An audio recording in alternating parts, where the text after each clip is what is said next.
my fellow Americans, and the people who brought me to the dance, Delawareans. I see my buddy, Senator Tom Carper down there, and I think Senator Coons is there, and I think the governor's around. Is that Ruth Ann? And that former Governor Ruth Ann Minner. Most importantly, my sisters-in-law and my sister Valerie. Anyway. Folks, the people of this nation have spoken.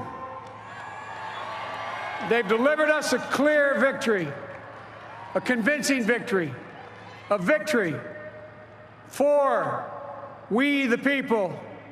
We've won with the most votes ever cast for a presidential ticket in the history of the nation.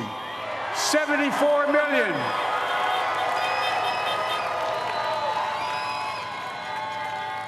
What I must admit has surprised me. Tonight, we're seeing all over this nation, all cities and all parts of the country, indeed across the world, an outpouring of joy, of hope, renewed faith in tomorrow, bring a better day. And I'm humbled by the trust and confidence you've placed in me. I pledge to be a president who seeks not to divide, but unify, who doesn't see red states and blue states, only sees the United States. And work with all my heart, with the confidence of the whole people, to win the confidence of all of you. And for that is what America, I believe, is about. It's about people. And that's what our administration will be all about. I sought this office to restore the soul of America, to rebuild the backbone of this nation, the middle class, and to make America respected around the world again, and to unite us here at home. It's the honor of my lifetime that so many millions of Americans have voted for that vision. And now, the work of making that vision is real. It's a task, the task of our time. Folks, as I said many times before, I'm Jill's husband. And I would not be here without her love and tireless support of Jill and my son, Hunter, and Ashley, my daughter, and all our grandchildren, and their spouses, and all our family. They're my heart. Jill's a mom, a military mom, an educator, and she has dedicated her life to education. But teaching isn't just what she does, it's who she is. For American educators, this is a great day for y'all. You're going to have one of your own in the White House. And Jill's going to make a great First Lady. I'm so proud of her.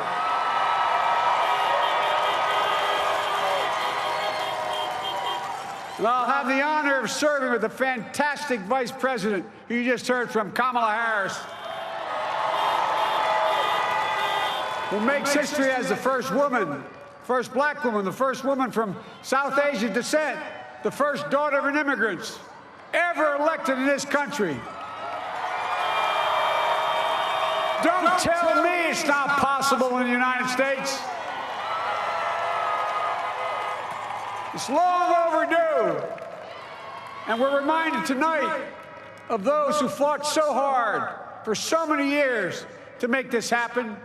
But once again, America's bent the arc of the moral universe more toward justice.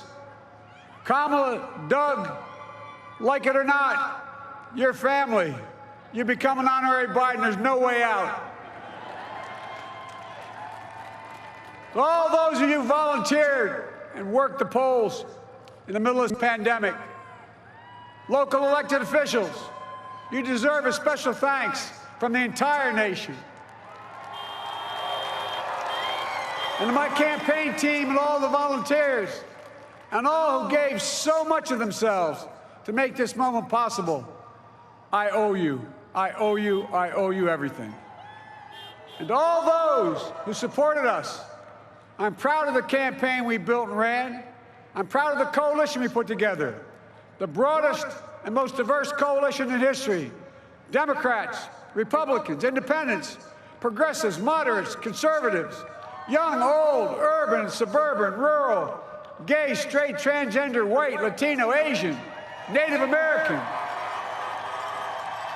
I mean it, especially those moments, and especially for those moments when this campaign was at its lowest ebb.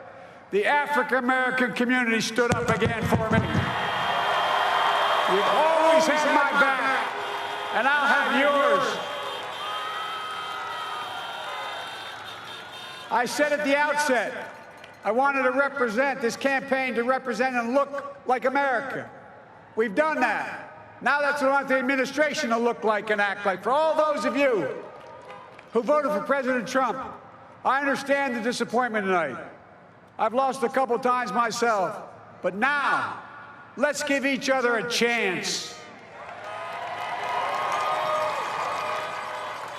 It's time to put away the harsh rhetoric, lower the temperature, see each other again, listen to each other again. And to make progress, we have to stop treating our opponents as our enemies. They are not our enemies. They are Americans. They're Americans. The Bible tells us, to everything there is a season, a time to build, a time to reap and a time to sow, and a time to heal. This is the time to heal in America.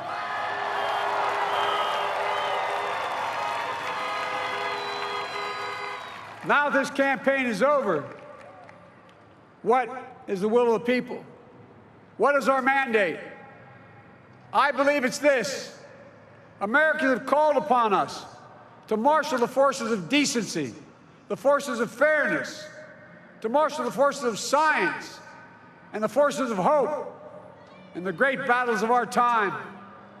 The battle to control the virus, the battle to build prosperity, the battle to secure your family's health care, the battle to achieve racial justice and root out systemic racism in this country, and the battle to save our planet by getting climate under control, the battle to restore decency, defend democracy, and give everybody in this country a fair shot. That's all they're asking for, a fair shot. Folks, our work begins with getting COVID under control. We cannot repair the economy, restore our vitality, or relish life's most precious moments, hugging our grandchildren, our children, our birthdays, weddings, graduations, all the moments that matter most to us until we get it under control. On Monday, I will name a group of leading scientists and experts as transition advisors to help take the Biden-Harris COVID plan and convert it into an action blueprint that will start on January the 20th, 2021. That plan will be built on bedrock science. It will be constructed out of compassion, empathy, and concern. I will spare no effort, none, or any commitment to turn around this pandemic. Folks, I'm a proud Democrat, but I will govern as an American president. I'll work as hard for those who didn't vote for me as those who did. Let this grim era of demonization in America begin to end here and now.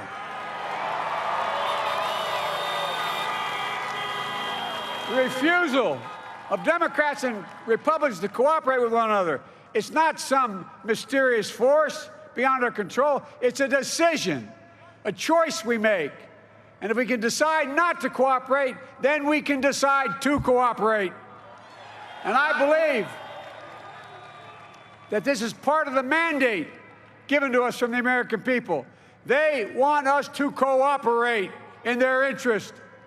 And that's the choice I'll make.